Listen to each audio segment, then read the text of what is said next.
Welcome to Hat Tricks City on WXCI 91.7, Danbury's only all-hockey radio show.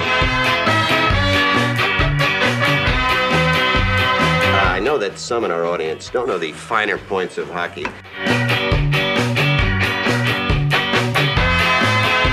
You want me to dummy you again? Hat Tricks, baby! Woo-hoo! Ladies and gentlemen, welcome back to Hat Tricks City. I'm your host, DJ Patty Cake. This week, we got a nice and interesting interview, once again, from an alumni of the Danbury Hat Tricks, that being former goaltender Dillon Kelley, who's currently doing great things in the ECHL right now. But before we get into that interview, I just want to talk about this past week with the current team. Definitely a rough slate against the Binghamton Black Bears. 2 games on the road and 1 at home. That first game being just the day before Thanksgiving in Binghamton, resulting in a 6-2 final score, being a loss for the Hat Tricks. And unfortunately, we just could not find any rhythm in that game. I mean, McKittrick got a goal on that, and so did Sam Dombrowski. So, you know, it was a rough game, to say the least. I know that that's a hard barn for us to play in, so we moved on to the day after Thanksgiving. Black Friday, more of a tight game, ended up being a 5-4 loss in the shootout. I will say Danbury definitely did play a little better in this game. Really, if I could blame this shootout on anything, it's that one lucky bounce that Binghamton had. Otherwise, I don't think that the game would have went into a shootout. I think we would have won that in regulation, 3-4 or 4-3 or whatever it was before that goal went in. So, honestly, sometimes you can't win them all like that, but at the same time, I think we played a stronger game. Then we went back to Binghamton, had a similar kind of repeat from the November 22nd game, this time a 5-2 loss in Binghamton. It's really rough this year, getting things going in Binghamton. I wish I could really tell you what goes on. I don't know if it's just how that building is or what it could be for our guys, just trying to get, the pipes going or whatever. But it's, I don't know. I mean, it was a rough week, to say the least. Definitely interesting with that Friday game, considering Brent Sherwood coming in disguise for that game and sitting in the stands until he revealed himself towards the end, which later got him thrown out, which is weird because usually with the suspension, you're not supposed to be in the building regardless of being a spectator or not. So, rightfully so, they kicked him out. But, the lengths these guys go through for that kind of thing, it doesn't make sense to me. But, this weekend, it's going to be a brand new weekend. We're going to be playing against Motor City for the first time since last year, and also for the first time since they got put into the Empire Division. Currently, Motor City sits at second place in the Empire, right behind Binghamton, with 11 games played. Through that, they have 7 regulation wins, no regulation losses, 3 overtime losses, and an overtime win, sending them with 26 points here in the standings. Danbury currently with 14 games played, 5 regulation wins, 7 losses in regulation, 1 overtime loss, and 1 shootout win, with 18 points there for third place. This Motor City team it's a good one this year. I'll say that, but I think I have some hope, some confidence that these guys will be able to get the best of them, considering they have to make that road trip up from Michigan. So we might be able to get them there on that Friday night. I think the Saturday night they might have their bearings a little better, so it'll be a bit of a closer game. Definitely looking forward to see what happens this weekend, but I have our faith in the guys that we'll be able to hopefully pull out 2 wins from this weekend, make it a big positive weekend to start off the month of December. And then, also speaking of alumni goaltenders, Brian Wilson has been tearing it up in the SPHL recently, and through 10 games played, he has a goals allowed average of 1.98, giving him an excellent save percentage at .929 with a 5-4 record as a starter. So, congratulations to him on what he's doing out there. He's been playing some wild games. I know it's kind of weird for one of those losses where Brendan Dowler, funny enough, got the game winner scored on him when Knoxville played against Huntsville earlier on this season. So definitely kind of interesting to see the two teammates clash, but at the same time, this man is going buck wild again. Brick wall type deal. That was always his game down here. I knew he's going to do great things, and obviously he's doing really great considering he just got called up to the ECHL, to the Newfoundland Growlers, which is the Maple Leafs AA affiliates there. So he got to be on the bench last night at the time of this recording, playing against the Idaho Steelheads. They ended up winning 5-4 in a shootout. That's Newfoundland won that game 5-4 in a shootout. So hopefully Willie can get a start up there, and obviously congrats to him.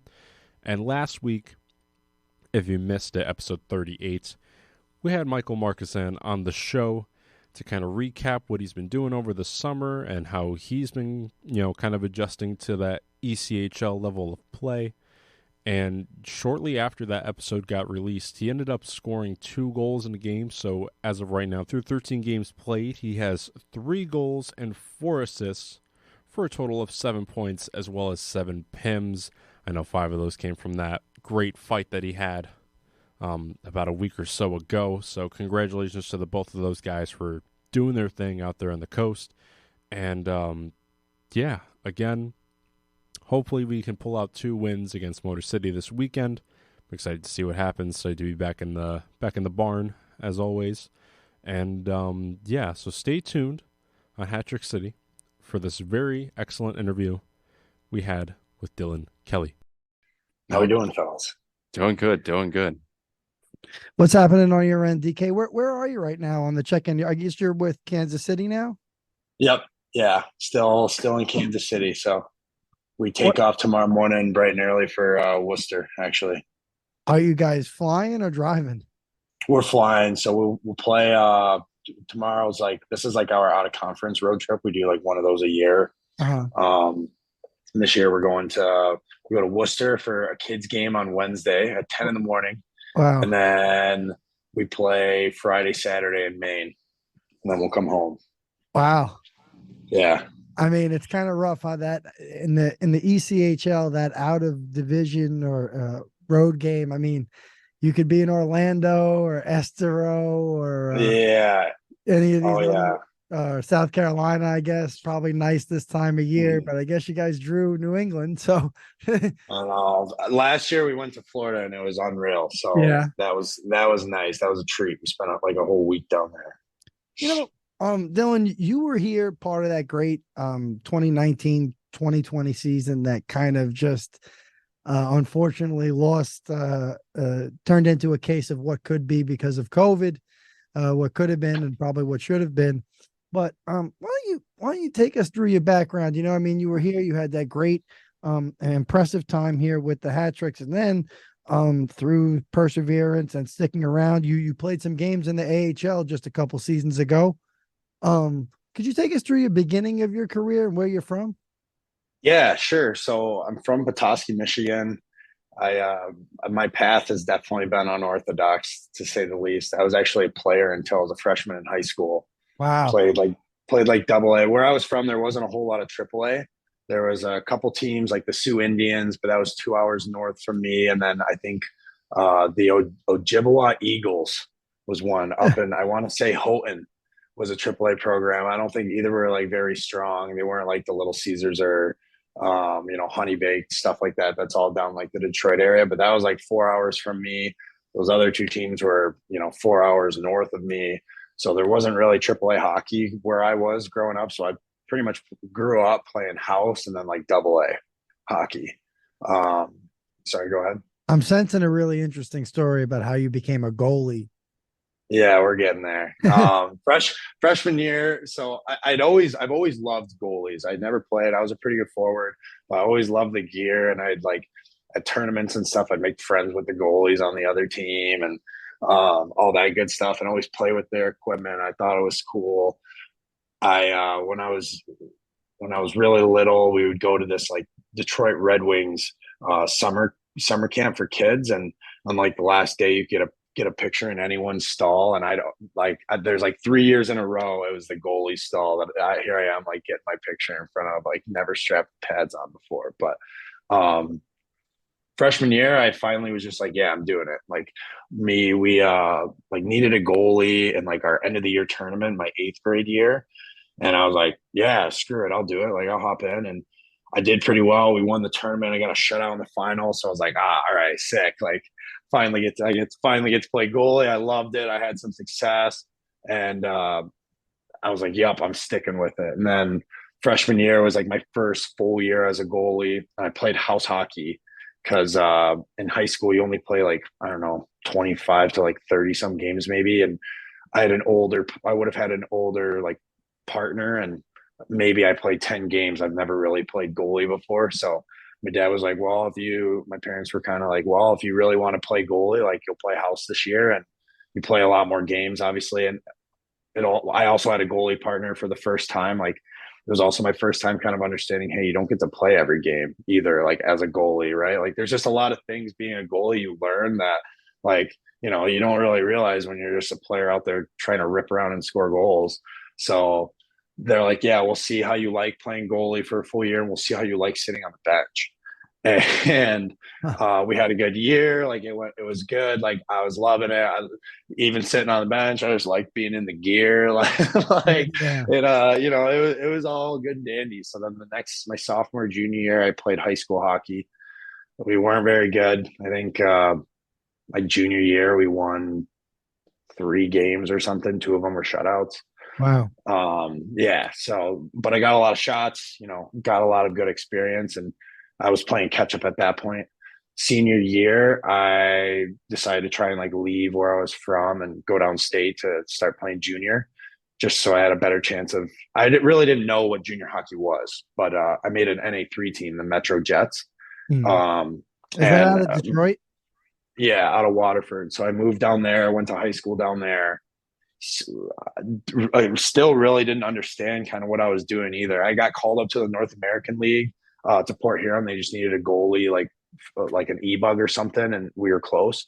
And they're like, my coaches were like, "Hey, you're gonna go back up here tonight." I was like, "Oh, okay." Like, I had no idea really what the NA was, the steps, like tier 3, tier 2, tier 1. Like, it really took a lot of like figuring that out as I went. When I got down there, just you don't know of any of that, like where I was from. So had a really good year actually. My senior year in the NA3, I think I played like 31 games, got a lot of experience.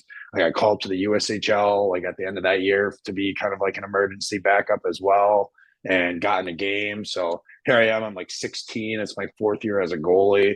I remember getting tossed in that game. My mom was in the stands. I'm like, I'm gonna play Division 1. I was like saying that to myself. Like I ended up giving them like 2 on 9 or whatever, but in one period. But like I was like, dude, you've been a goalie for 4 years. We're already playing in the USHL. Like you just learned what this shit even was. Yeah. Laughing. Got hockey by the balls. And then you get humbled real quick. But played the next 2 years in the North American League. I made Dubuque out of camp the next year, but they sent me to the NA. Started in Corpus Christi, got released from there, picked up by the Michigan Warriors, was there the rest of that season, more of a backup role. The next year, came back to Michigan, the Michigan Warriors, which I guess are now technically the Flint Firebirds. Yeah, was that the Flint team in the NAHL was what I was about to Yeah. So we were in the NA, and then once they folded, that's when the Firebirds came in and like moved and did what they're doing now. But yeah. And then at the trade deadline of that year, Austin needed a goalie. They traded for me. They needed like another guy. They were going on a playoff run. So I got traded to Austin my last year of junior, went on a Robbie Cup run with them. I was the backup. Nick Lair, shout out to him if he's watching this, but Hell of a goalie, was nasty in the North American League, put up some stupid numbers, and went on to play at University of Minnesota. But we lost in the Robbie Cup final that year in Alaska. That was pretty cool. And then I decided to go to school. I went into school a year early, went to Adrian College, where I played NCAA Division III. And then, yeah, honestly, it was just a backup, pretty much like kind of like the Alex Moran of D3 hockey. You know, if you've seen Blue Mountain State, kind of just like hanging out, glue guy. Like we were a nasty team. We were a wagon. We were like one in the nation all 4 years I was there. So pretty much any game I was getting in, it's like I knew as long as I don't give up 7 goals, we're gonna win type deal. So it was just like pretty laid back. I think I lost 1 game in my college career, had like 20 wins in like 4 years or something like that. Like didn't play a whole lot. My senior year was the year I played the most. I played 11 games and I put up some stupid numbers. And then that kind of what helped me get into pro hockey. So like, we're kind of familiar with Adrian. It seems like there's a lot of guys around the Fed right now who have come out of that school. And I'm pretty, I'm not 100% sure. Maybe you could kind of clarify, but I think there's like, in addition to the Division III NCAA team, I hear there's like 4 club teams. Yeah, Adrian pretty much. So to my understanding, kind of their business model when they were revamping the school type deal or just trying to grow it and make it bigger and better was let's build very nice athletic facilities and recruit athletes. And when we have nice facilities, good athletes are going to want to come here. So I'd say, I forget what it's probably higher now, if I'm being honest with you. But when I went to school there, I want to say 81 to 82 or 83% of students were athletes at Adrian College. Yeah. So there's hockey alone, there's a men and women's NCAA Division III, men and women's D1 club, a men and women's D2 club, a men's D3 club, and then I want to say I don't think there's a third D3 club girls team, and then there's probably like 6 different figure skating, synchronized skating teams there. There's a bass fishing team. Wow. They got these sick ass custom wrap boats and stuff. It's pretty crazy. It's pretty cool what they're doing over there with the school. And yeah, I'm pretty proud to be a Bulldog. Well, that's what I was gonna say. Just looking at your stats, and sometimes kids nowadays, some of the junior kids that we even talk to, sometimes they're dismissive of the college thing or whatever. As a guy who decided to become a goalie much later than probably much later, I think, than most guys who get into it seriously, did you feel like you really kind of studied in on the craft of being a goalie while you were in college, or was it later on that you got more in depth with it? Honestly, I think I remember even again, like right before I was a goalie or when I first started getting into goalie, I'd watch YouTube videos. I would just sit there and watch. I'd type in like goalies that I liked in the NHL, like Michael Neuwirth warm-up video.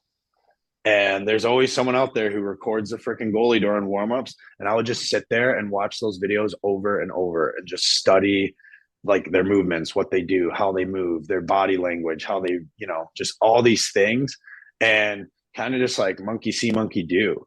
So when I first started playing goalie, I knew, I didn't really know what shit was called, but I knew like how to butterfly slide. I knew how to, shimmy and do some of these things that is just from like watching videos and whatnot and being kind of just a little goalie freak. But definitely in college gave me a lot of time to work with a goalie coach. And that was probably not one of my first goalie coaches, but I had a guy there that I could see at least weekly during the season. I've got a guy, Rob Liddell, who I've been working with in the summers pretty much consistently since I got to college. He's been a huge help in me getting to where I'm at today. And I don't think I'd be here if it wasn't for him. But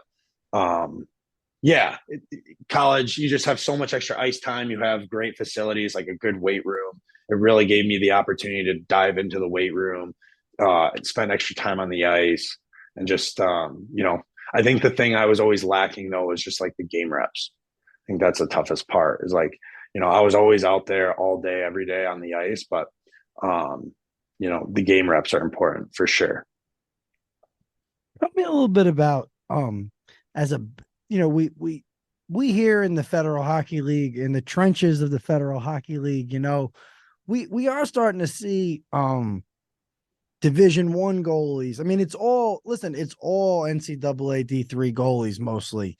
But we're starting to see some Division One goalies hanging around. Obviously, we had a guy named Brian Wilson, who was with us the last couple of seasons. But what was that process like for you as a more or less a backup goalie most of your career in college, and then you get into 11 games as a senior?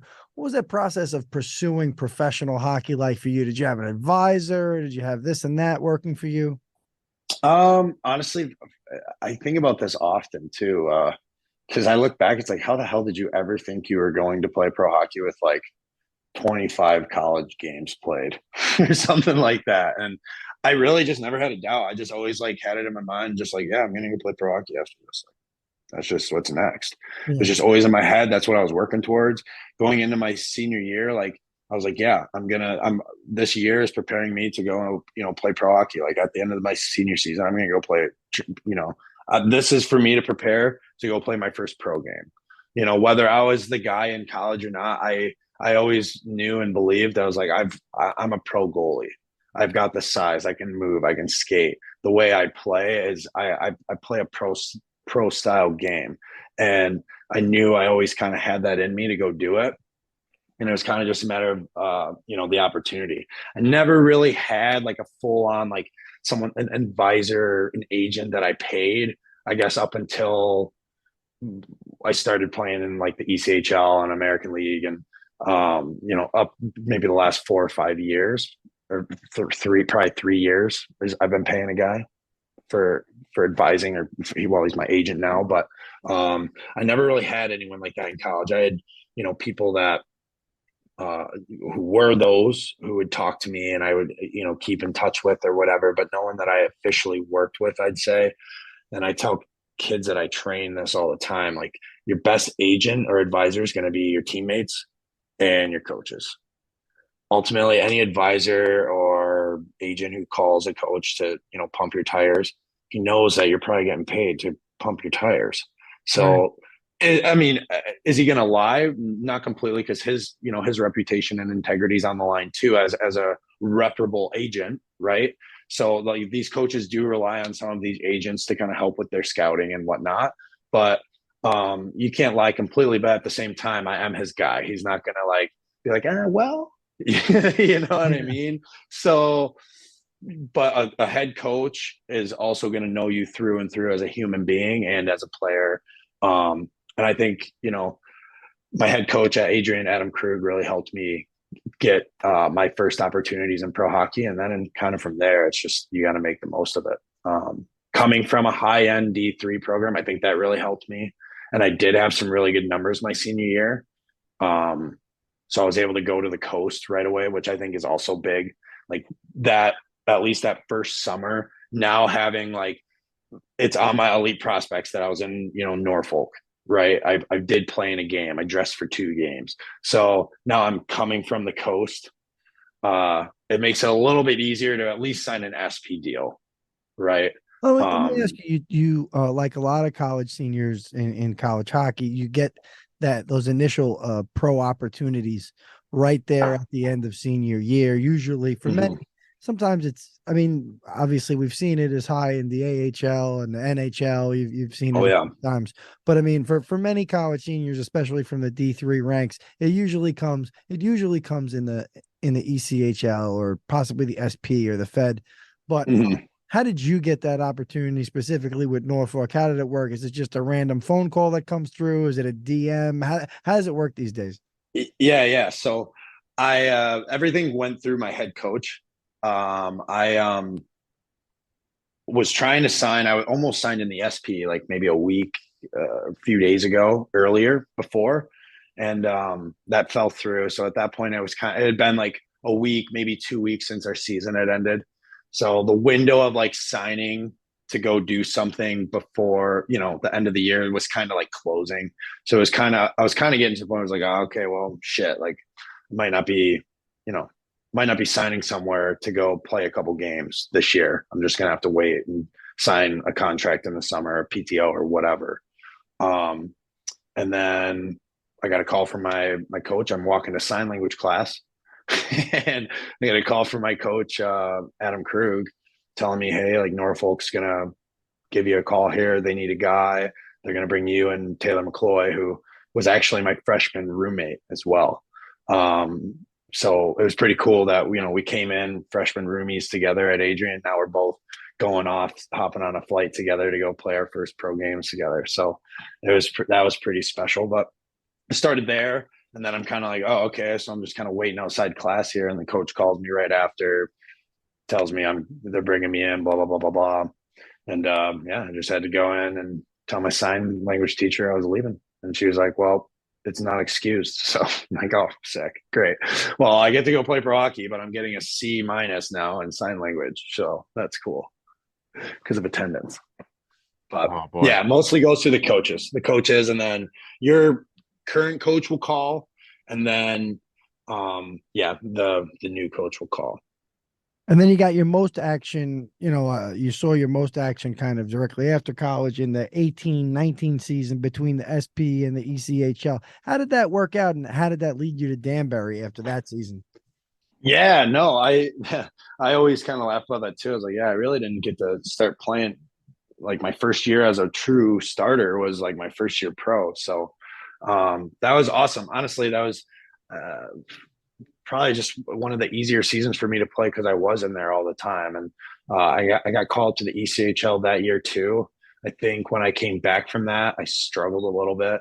Things got a little bit more difficult. I felt like because I was coming back from the ECHL, maybe I had a little bit of entitlement. I thought I was just going to get my net back, but my goalie partner was playing really, really well. The team was playing well in front of him. So I didn't really get in there right away. So now I kind of started feeling like sorry for myself. Like, oh, like what the heck? Like I was on an 8-game heater before I got called up. And like now, I'm second fiddle. Like, am I getting punished for taking a call up? Like that's what this is all about, blah, blah, blah. But it's really more of just like, at the end of the day, like, if he's playing well, he's going to play. And that's the nature of the beast. In a way, you're even taking a call up, you're opening the door for someone else to kind of come in and steal the show a little bit. Right. So I think that was tough, but then going into the off season, there's some coaching changes in Fayetteville. I had some conversations with Evansville. Things seemed to look like it was going to be a good fit. And then long story short, he cut me out of camp. So that was kind of like a shell shocker for me, and kind of again, one of those humbling moments, just like here I am thinking, oh, first year pro, full year in one spot, had a call up. Here we go. Like, let's take off. And now I'm getting cut from an SP team out of camp when everyone has their goalies, everyone's healthy. So I kind of went back to school just to skate with the team and stay ready, waited around for a little bit. And I was like, well, this isn't really helping me, not plan. Like at least, at that point I was speaking with my goalie coach and some other people. And it probably made more sense for me to at least be playing games somewhere than, just sitting at school, being a college kid, not in college. So Danbury gave me a call, and I really got along well with Billy and really liked, just his attitude and his vibe and kind of, the opportunity that I was going to, be given there. And Danbury to this day, probably one of my favorite group of guys I've ever played with. And as shit as that season was, like the way it ended, it was probably one of the most fun seasons that I've had to date. So it was awesome. We got there. When I got there, the team hadn't won a game, and we went on a hot streak. The boys started winning. We had just a great group of guys, like great players coming in, everyone gelling. It was just one of those, like, I've never won a championship, but I've gotten to the finals many, many times. Yeah. So but it was just like one of those, it just felt like, okay, every time like things were just always falling in line for us. Like, oh, we'd get a new guy and he'd be like a great player, and then he'd be a great guy and he'd fit right in, and just like everything like just seemed to kind of work out and fall into place for us. But and I was up and down like a little bit. I was there for like 10 games, and I think I got called to Peoria. But then I came back, and yeah, awesome group of guys. And I just think it was an awesome city, awesome place to play too. Let me ask you something. Just looking back, kind of looking back on that year, does it feel like you guys were going in the right direction there at the end of the year? I mean, the crowds at the end of the year are kind of approaching what we have now. People knew the games were back. The team had been Danbury had been on hiatus from the Federal Hockey League. Did it really feel like you guys were on the way? I mean, it was a great. It was a great. We have a lot of nice guys here, but it was a great group of guys that first year for sure. Mm-hmm. Yeah, and like I said, all the pieces were just coming together on the ice, and then yeah, every game more and more. You just felt like more and more people knew about what was going on. Kind of like you said, like the people were like people were starting to catch on, and we're winning too, so they're hearing that we're winning and all this stuff. And each game there's more and more people in the stands, and they're getting rowdier and rowdier, and now we're throwing carrots on the ice, and people are going batshit crazy in the crowd, and the boys are fighting at home just because they want to, and like we're up 5-1 but we're still fighting. Like just we were just like a wagon of a team on and off the ice. The fans were a wagon, still are. Like just everything about the atmosphere and like the energy and the building for games, and just like the energy in our room kind of was like, yeah, we're gonna win one. Like I think there wasn't a single guy in that locker room that didn't think we were gonna win it all that year. What did being from Michigan, what did you know about the Federal Hockey League before you had made the rounds in college hockey and pro hockey a little bit, even before you got here? What did you know about the Fed? I really didn't know nothing, to be honest with you. It's I was told real early, hey, it's like you're gonna get a lot of shots, and you can't get worried about goals against. That was one thing I was told. You can't get worried. You can't get strung up on giving 4 or 5 goals up a game, because it's just there's a lot of chances, a lot of scoring chances, a lot of odd man rushes, breakaways, 2-on-0s, you name it.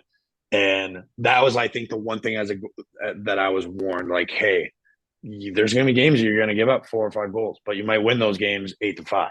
Like that shit will happen. So I think that was the biggest thing. I didn't really know anything else like other than that, to be honest. That was kind of all I had going in, and I was really just kind of leaning on, Billy and all that stuff to just kind of see how things were going. And I felt like Danbury, things were ran pretty well. And of course there's Fed stuff that happens, like everywhere. That's why it's Fed.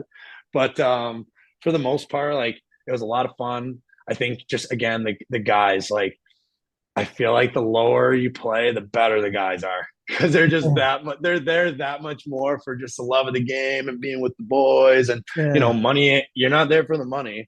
Yeah. So just it was just so much fun. We just had so much fun. Take us through a little bit of your journey. I mean, I could probably summarize, the next season was the COVID season. There were only 4 teams kind of messing around in the Fed. Only 3 of them were actually playing home games. And then you were with Elmira for most of that time, but then you ended up with Macon in the SPHL. Mm-hmm. So take us through the last couple of years, post COVID. Yeah. So post COVID, I played that year in Elmira, that shortened season. That was just an interesting experience, just because we were on loan, so we could kind of negotiate and go to whoever. And Carter Shinkurik, who was with me in Danbury at the time, and we were roomies and all this good stuff. We were kind of like, oh, we're going to be a package deal. Like he's the best forward in the league. I'm the best goalie in the league. We're going wherever we want together, and talk to all the teams. And Every team offered Chinks. I'll be honest. The only team that didn't offer me was Columbus. Said they already had their goalies, and I was like, "You guys are messing up right now. You guys are messing up big." But it paid off. They ended up beating us in the final. But what took us to Elmira is we were able to bring the most rabbits with us. That was literally our deciding factor. Is we want. They were like, "What's it going to take to get you and Chinks come here?" We're like, "Let us bring more rabbits." Like we want to bring some rabbits because even that year, if you saw our roster, I don't know if there is a roster anywhere of that season that where Danbury was going to play and then folded. Yeah, well, there was the Leonard. That roster was a lot of wagon. guys. Yeah, There's like six of those guys are like full timers in the coast now. Like that team would have steamrolled everybody that year. It was actually insane. We were going to be we would have gone back to back for sure. But yeah, so then went to Elmira. That was a good time. Again, at that point, you're just happy to be playing games again. Went to Macon at the end of that year and then started the year the next year. That was, Macon was going through a big transition at that point. I was the only returner from the year before. Returner, I say that. I was called up for like a week during the Elmira year, didn't play a game. Got sent right back down, and then they brought me back for playoffs. Didn't play. So I didn't even play, but I was technically there. So they called me a returner. And I was the only returner from that year where they went to the finals during COVID and lost. The rest of the team was in the coast. So we have a brand new locker room. I'm the only guy who has half a clue what's going on. It was there's just a lot of moving parts, a lot of new stuff going on, management change. And we weren't very good, to say the least. But I, again, got an opportunity to be back in the SP. I saw a lot of shots, and I knew if we were going to win, it was because I was going to stand on my head. And that's kind of what happened. I mean, we were that first, I think I was 2-9. Wow. Something like that, 2-9. That was, I played, I think, on like the 27th, right after Christmas in Huntsville. And then I got called up to Kansas City. And that was the end of my, I guess, SP run. But 2-9, but I think I had like a 9-2 some save percentage or something, 9-2-9. I don't know. But went to Kansas City. I think I was in Kansas City for a couple of weeks, maybe. Got in one game. Team played sick in front of me. We shelled Tulsa in like an afternoon game, like 7-1. And which makes it not like we came right out and bang, bang, bang, like scored. So I'm like, ooh, little run sport. We're chilling. Like first time kind of back in the coast since my first year pro. And I played a really strong game. I fit in really well with the guys there right away, which was nice. I think for me, being a personality guy and a glue guy, if I can kind of feel comfortable right away in the locker room and kind of show my true self, it's going to show the guys what kind of teammate I am and help make them want to, battle in front of me that much harder. But it's going to help me be more comfortable and play better, I think, in the net as well. And I was able to do that there. Had a good for one game. Unfortunately, in the ECHL, you're always dealing with contracts, especially as a goalie. And their contracted goalies came back, so they didn't have room to keep me. Luckily for me, I made a good first impression. So rather than sending me back down to Macon, they traded me. Rapid City traded for me, and then that's when I went there for kind of the rest of that year before I kind of went on the crazy run. And I got to ask as well, including in that season, you made it up to the AHL with the Henderson team. Tell us kind of how you got there and what that experience was like. Yeah. At that point I was happy to be getting traded. I was happy to be, I had always felt like could be a stud in the coast and play in the American League. And I always felt like I could be there and be a regular there at those levels. And so I was happy that I wasn't just getting sent down and that I was getting another opportunity somewhere. And I went into Rapid and kind of same thing. I just showed up in Wichita with my bag and kind of went bopping into the room like, "What's up, boys?" And they all kind of just felt my energy, I guess, right away and loved it. And I was just right away, just the team goofball. Like anything I said or did, guys thought was funny. And I fit in really well there, and we had a really good group of guys there too. Brett Gravel was actually a guy who was playing there at the time as well, who I played with in Elmira. So that was like another guy. I was like, oh, I get to go hang out with Gravy, and I lived with Gravy when we were in Elmira. So I'm like, oh, that made it a little bit easier too, like to have a really good buddy on the team already. Just he already knew what kind of a clown I was, so like you can't really hide, right? Like there's already someone here who knows exactly who you are, so like just be exactly who you are. Like no need to be nervous or shy. And I got hot there too. Like we had a good team, really good, a really good team that year. All uncontracted guys too, which is pretty unusual in the coast, but we were just super tight knit, and I think I rattled off 9 straight wins in the coast to start my everybody was on contract. Everyone was on ECHL contracts. We didn't have one NHL or American League contracted player other than my 2 goalie partners. Wow. We had a guy who was on a contract with the LA Kings, and another guy on a NHL deal with Arizona. So, but other than that, yeah, everyone was on an East Coast deal. So we're all kind of there, like, no one's there thinking about a call up or this or that. Like, you're all there because you want to win. You want to win for Rapid City, and you want to win, a Kelly Cup championship, right? Like, so we were all on the same page there. And at that point, I'm just playing with swagger and confidence. And I even in Macon going 2-9, I'm like, I was balling every game. So I'm just like, was just kind of riding this wave of confidence and swagger, and went 9-0 in the coast. And I was like, I got to be getting a look here. Like I was more so at a chip on my shoulder because I hadn't won goalie of the week yet. I had won goalie of the month. And granted, I wasn't playing every game, but every game I was playing, I was winning. Like I was in there every weekend. Like I'd maybe play, one weekend I'd play 1 of 2 or 1 of 3. The next weekend I'm playing 2 of 3, right? Like we were just kind of rotating. So at this point, every week, I was just getting more and more pissed off. I'm like, how the fuck haven't I won goalie of the week? How am I not even like a nomination for goalie of the month? Like, why are these guys still sleeping on me? And I kind of just used it to feed it. I'm like, these guys are still looking at me like a Fed goalie or an SP goalie, like, and like this, like that's BS. Like I deserve some recognition. So I just kind of let it fuel me, and eventually, both my goalie partners came back, and it was kind of to a point where they're like, "Hey, like you're playing great, but we have contracts we have to play." So I was getting scratched. And at that point, again, I still had a really good attitude. I loved my team.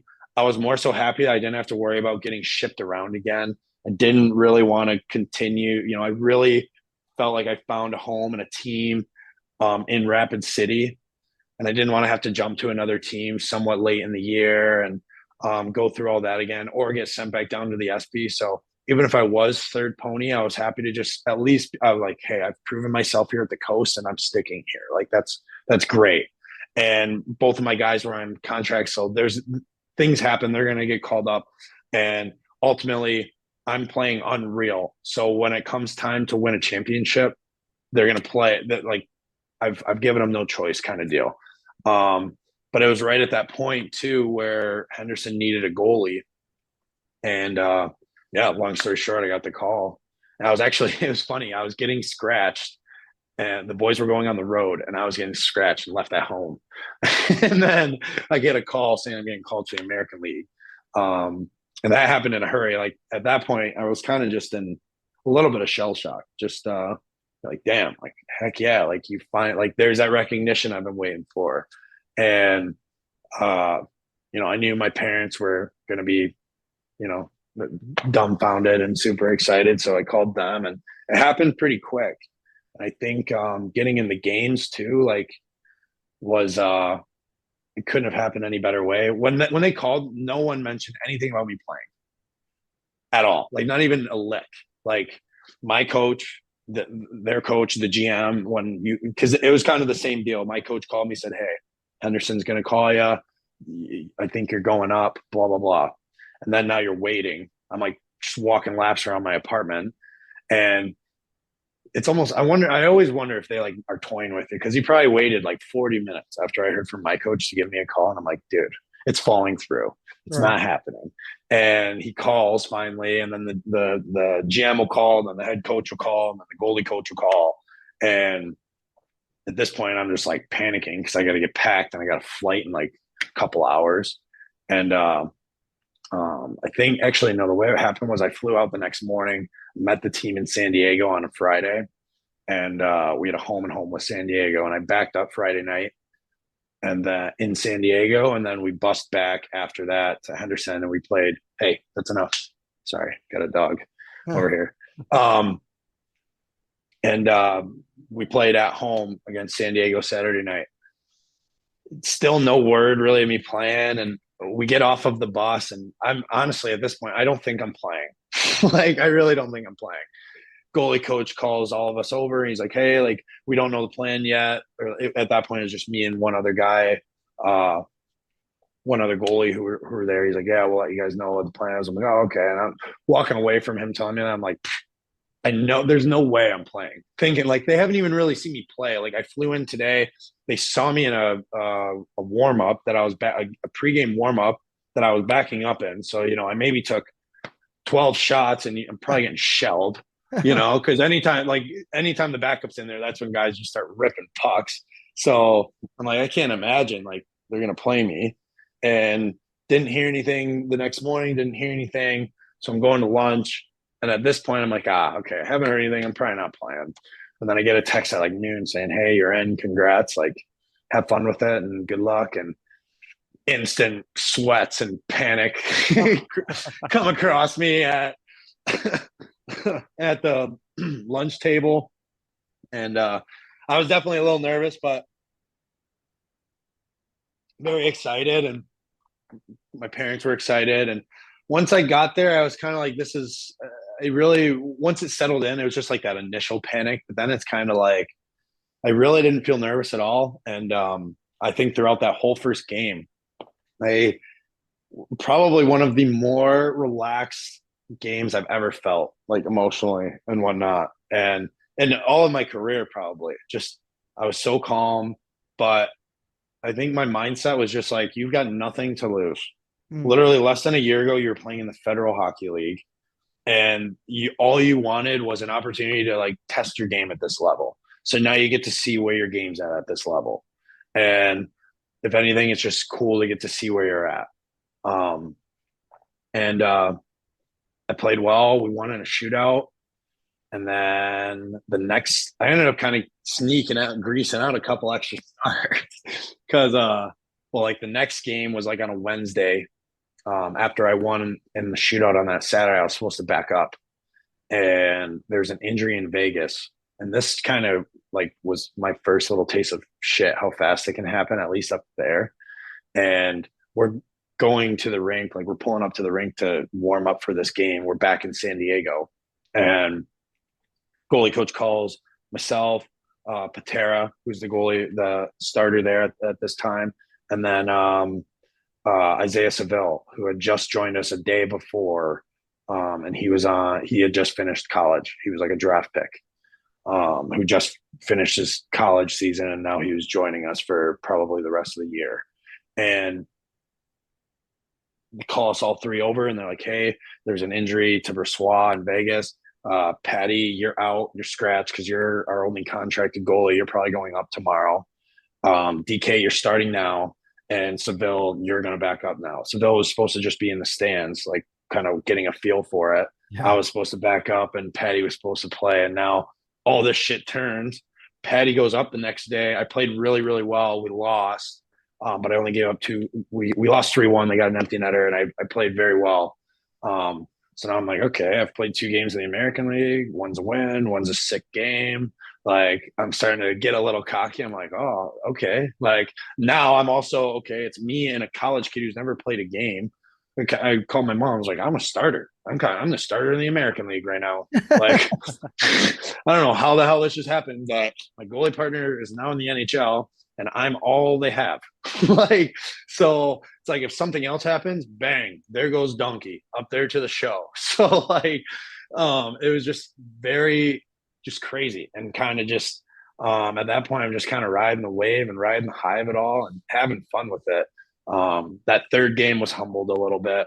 You can't take penalties in the American League. You just can't do it. You can't give up power plays because they'll make you pay for them. We lost like 6-3 with like 4 power play goals.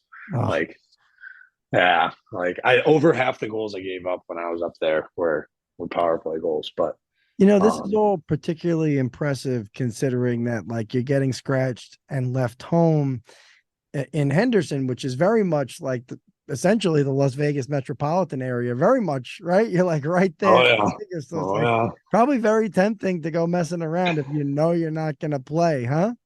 Yeah, I mean, we had some fun. Like, I think playing in Henderson definitely made playing in the American League like added a whole nother element because it's like it's not like you're just going to a dive bar with the boys. You're going to a strip, like like the Vegas Strip, and that's pretty much like where you go out because that's where you live. So it was, and just for me too, like the money jump from every league is insane. You might have guys in the ECHL on one ways or an NHL deal, like an entry level deal, but you go to the American League, you got guys making multiple $1 million a year. You're like, holy shit, dude. You're like looking at him, like, oh my God. Just look at him like he's green or something. Just because I've played with guys in the Fed who are making $50 a week. Yeah. You know what I'm saying? So work. it's like, holy shit, dude. Yeah, I mean, there's in the AHL at that level, draft picks down there getting their feet wet. I mean, just at the time that you were playing, I mean, I could be off, but like, who was a rookie that year? Was that like that wasn't Shane Wright, was it? No, No, like who would have been in the AHL that season, like as a with top with pick? Vegas. Yeah, like no, well, either with Vegas or even throughout league wide. Like who could have? Yeah. You know, what I mean, who were the point leaders that season? Are these? Well, I know like a guy he's a good buddy of mine now, but Paul Cotter was in the American League at that point. He's a full-time NHLer now. Won a cup last year with Vegas, but he was there. I'm trying to think who else would have been there. I played San Diego 3 times. We played Arizona when I was there, and we played Skinner. Oh Stuart yeah, Skinner. yeah. I played against Stuart Skinner. I played against Dostal, who's in Anaheim now. He's the backup in Anaheim. Who else? I mean, yeah, Bakersfield was a wagon that year. They were good. Yeah. They probably had some weapons for sure. But yeah, no, it's pretty cool. Like it's even down here, it's just cool seeing. It's getting harder and harder. There's just contracts everywhere, and it's cool to see some of these guys play and whatnot, and especially these young prospects and the talent that they have. It's pretty neat. And the last couple seasons up until right up now, you're with Kansas City, right? So what's the setup now? Are you playing a lot down there? What's the season been like for you guys this season? It's been honestly a bit of a grind of a season so far for me. If I'm being honest, a little up and down. Where I'll start by saying the team's a wagon. Where we're playing our 18th game, I think, on Wednesday, and we're 16 or 15-3, or 14-3. So we're off to a really good start. I started the year hot. I played the first 2 games of the year, won. Started the year 3-0 personally, and then pretty much I would argue there's easily less than 20 probably ECHL contracted goalies in the league now. It's just the way it is. Draft picks, contracts. So we've got some guys down. So I've kind of been in and out of the lineup, I guess, a little bit, to just say the least. I started the year started the year well, 3-0, and then I was out of the lineup probably for like the last 4 weeks, maybe. Yeah, 3 or 4 weeks. And then I played this last Saturday, actually played okay.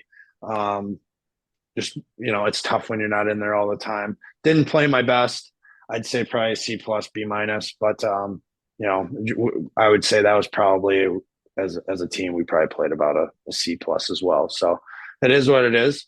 I'm in and out of the lineup. And I know that's how it's going to be, because that's just how the league is with contracts and guys up and down. And, ultimately, like, I love Kansas City. I really love the group of guys we have here. And, I've definitely found a home here. So committed to riding the waves and doing kind of whatever the team needs me at this point, whether that's playing and winning games, which I'm very capable of doing, or being a good teammate. And obviously being in Kansas City, you may stay away from this kind of stuff, but I gotta ask anyway.